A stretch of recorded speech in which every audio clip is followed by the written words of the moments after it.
Merci Viviane. Alors, dans le cadre de la mise en place de l'Observatoire franco-marocain des maladies vasculaires, nous avons soumis à 100 médecins marocains un questionnaire avec 2 présentations cliniques d'artériopathie diabétique.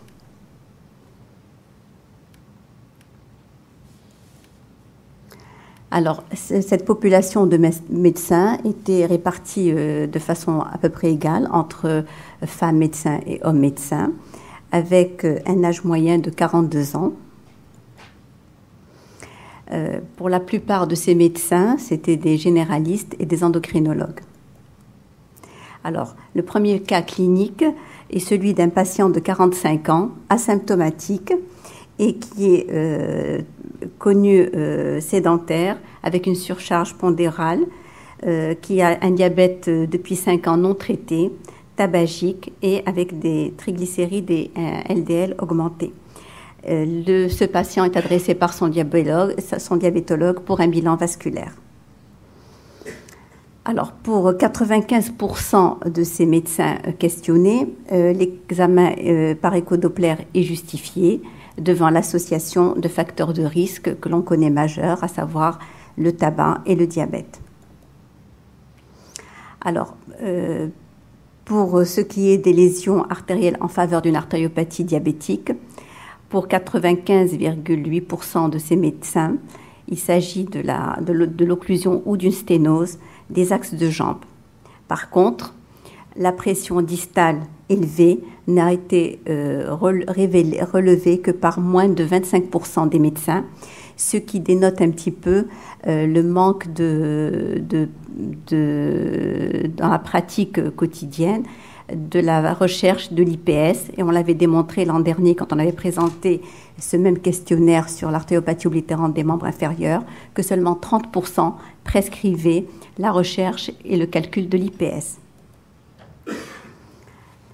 Alors, devant ce bilan qui a été demandé, donc devant l'échodoppler, qui a révélé une artériopathie modérée des membres inférieurs, alors le bilan complémentaire demandé par le médecin a été un bilan cardiaque, ophtalmologique, rénal pour la plupart des médecins, donc sans aucun commentaire. Par contre, 46,5% des médecins vont prescrire une artériographie des membres inférieurs chez ce patient asymptomatique.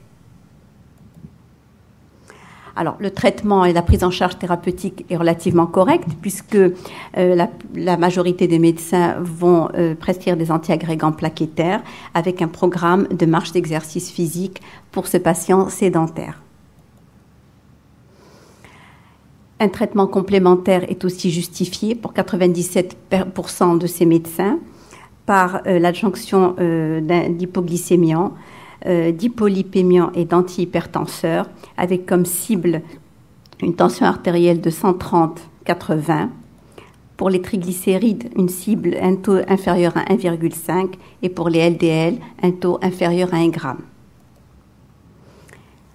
Alors, le deuxième cas clinique, c'était celui d'un patient de 81 ans présentant un diabète insulinodépendant, porteur d'un pacemaker sous AVK avec un ulcère gastro-duodénal actif et qui a présenté une nécrose de l'orteil à la suite d'une marche forcée 10 jours auparavant. Donc, il s'agissait d'une ischémie critique avec un trouble trophique. Alors, le tableau clinique évoqué devant ce tableau clinique, 98% des médecins ont posé le diagnostic d'une artérite diabétique. Alors, les examens demandés étaient en premier lieu un échodoppler, tronc supraortique, aorte et membres, une radiographie des pieds et des orteils, et seulement 56,6% des médecins vont prescrire une artériographie des membres inférieurs. Pour ce qui est de la conduite à tenir, alors ce patient, après les résultats de l'échodoppler et de l'artériographie, l'artériographie a révélé une sténose de l'artère péronnière courte isolée. Et devant ce cas de figure, alors la plupart des médecins ont mis le patient sous oméprazole avec une surveillance de la numération et une fibroscopie gastrique, puisqu'il présentait un ulcère gastro-duodénal actif.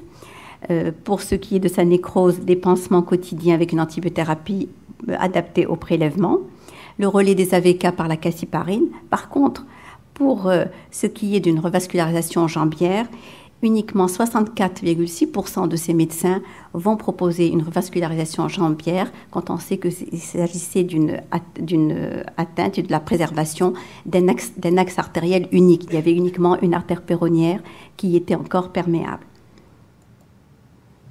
Voilà. Alors, ce que je voulais vous dire, c'est que nous avons commencé ce travail il y a 3 ans avec la maladie veineuse chronique, avec en deuxième temps un travail sur l'artériopathie oblitérante des membres inférieurs, et que ce travail a pour but d'évaluer le profil clinique des patients et les pratiques en regard de cette pathologie.